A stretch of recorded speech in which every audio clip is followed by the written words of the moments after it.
Hello viewers, welcome to the Editorial Analysis by Dristhi IAS. In this section, we regularly take editorials from various newspapers and news portals for a better understanding of various issues happening in India and around the globe. Dear viewers, in this section, we first try to link the editorial with our UPSC syllabus. Then we go analytical in order to understand some key points and at last some important concepts. Dear viewers, we truly hope that you like this initiative taken by Drishti IAS and your feedbacks are important for us. So kindly feel free to give your important feedbacks in the comment section. So without any further delay, let's commence our session. Dear viewer, this video is available in Hindi as well. If you wish to watch it, please visit our Hindi YouTube channel, Drishti IAS. For your convenience, the link for this video in Hindi has been provided in the description below.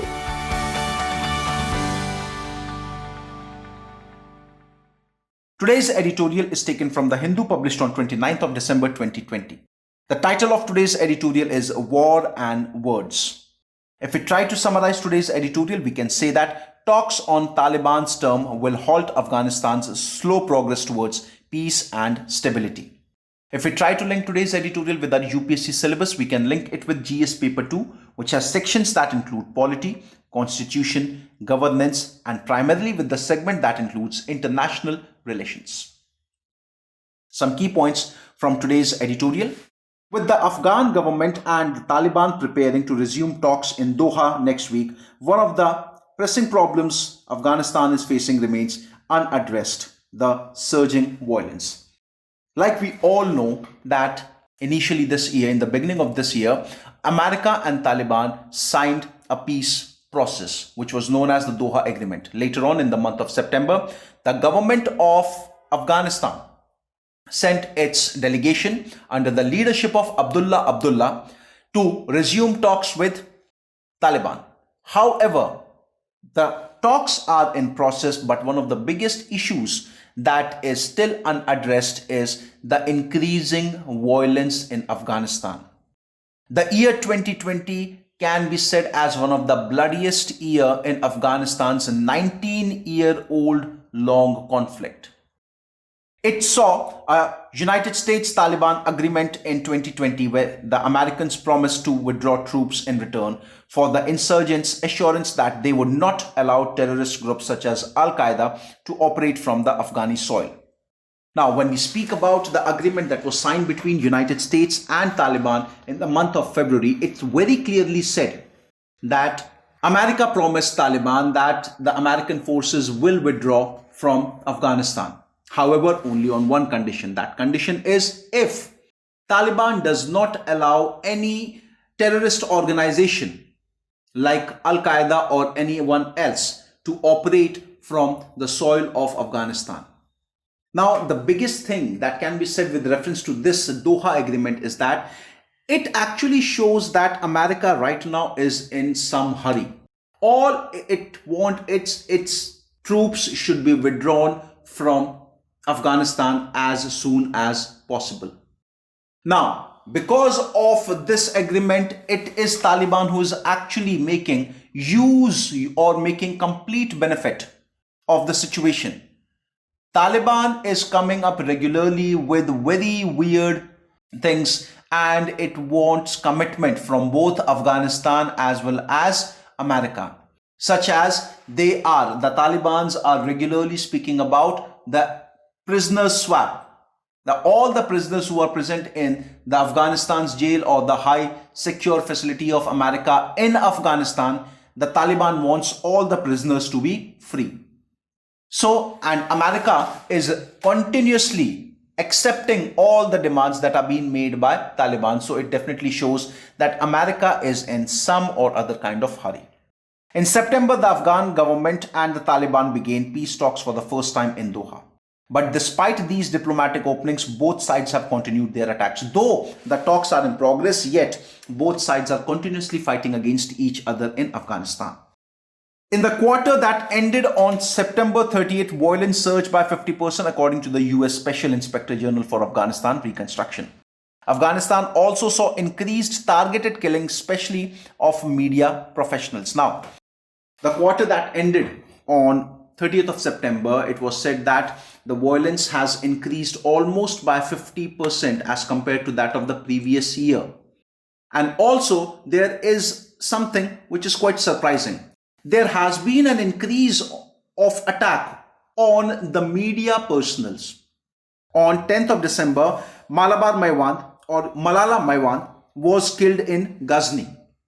Another freelance photographer, Rahmatullah Nixon, was also killed within 2 weeks of this attack that was held on Malala Maiwand.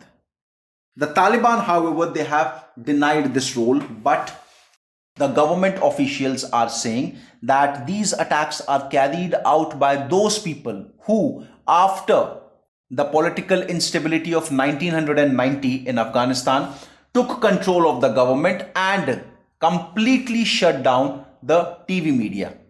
Whereas the print media and radio, they actually became a mouthpiece of Taliban and their policies. According to these officials, it is these people who have actually previously shut down all the voices who raised against them. They are the ones who are involved in these recent attacks over the media personals.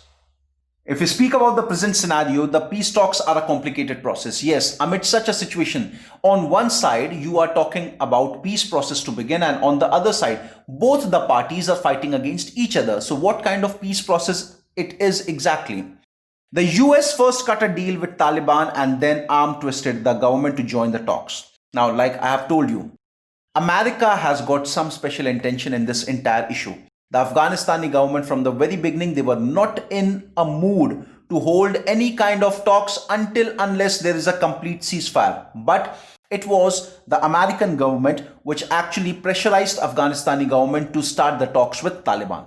Abdullah, who challenged, like I told, the delegation which is leading the peace process from Afghanistan is Abdullah. Now, he is the same person who actually raised questions on the election that took place in the year 2019 and also raised questions on the legitimacy of Ashraf Ghani being the president of Afghanistan. He is the one who is leading the delegation in these talks with the Taliban. Despite the division within, the government has demanded a ceasefire, but the Taliban resisted such demand and emphasized other talking points such as prisoner exchange and the future governance system. Now, though there is a difference in the government itself, yet the government has completely called for a ceasefire.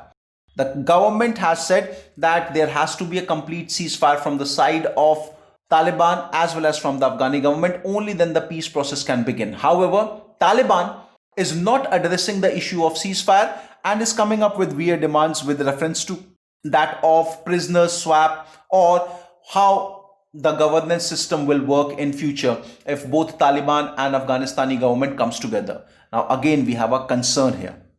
We all know that Taliban always followed the pattern of Sharia, and today Afghanistani government is following the pattern of democracy. So what kind of government will be formed if both Taliban and Afghanistani government comes together and they try to govern? This is the biggest question that is to be answered.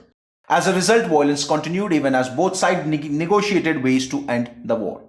Earlier in December, after 3 months of talk, the Taliban and the government delegation agreed on a set of rules and regulation for the talks.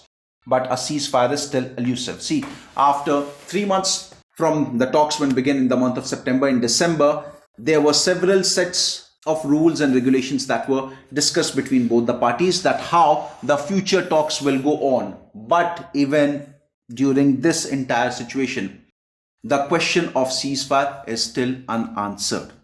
The Trump administration is just in some hurry to get out of the war.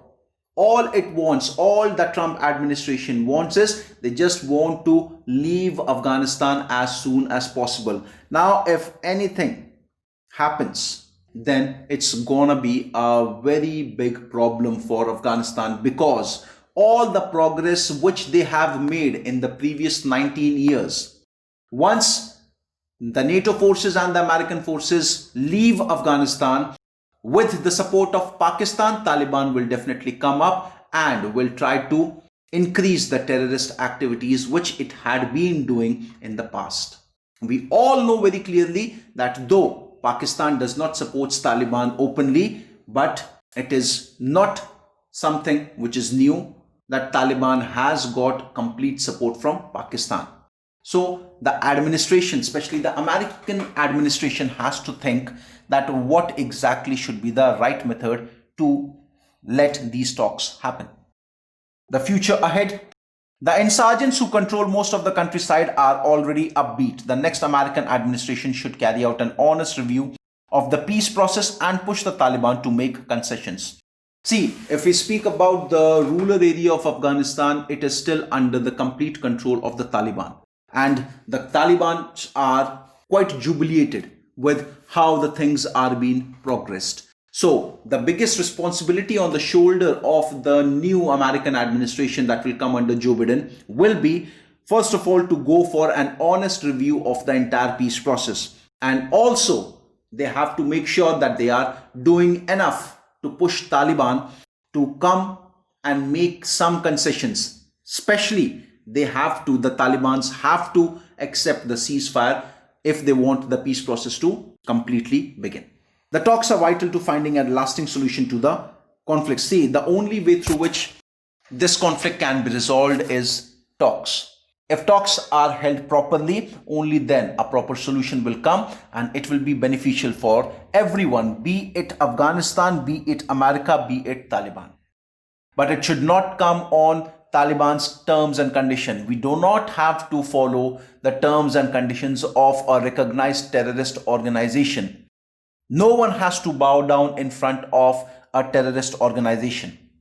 Otherwise, if we are continuously bending before Taliban and we are accepting all their terms and conditions, so it will be a threat to all the progress that Afghanistan has made in the past 19 years. Also, it is very important for India to now come and join these talks, because we all know if the American and the NATO forces leave, the Taliban will get support from Pakistan and they will increase their terrorist activities in Afghanistan. And Pakistan will actually use this opportunity in order to create their training facilities so that they can send more and more terrorists into India.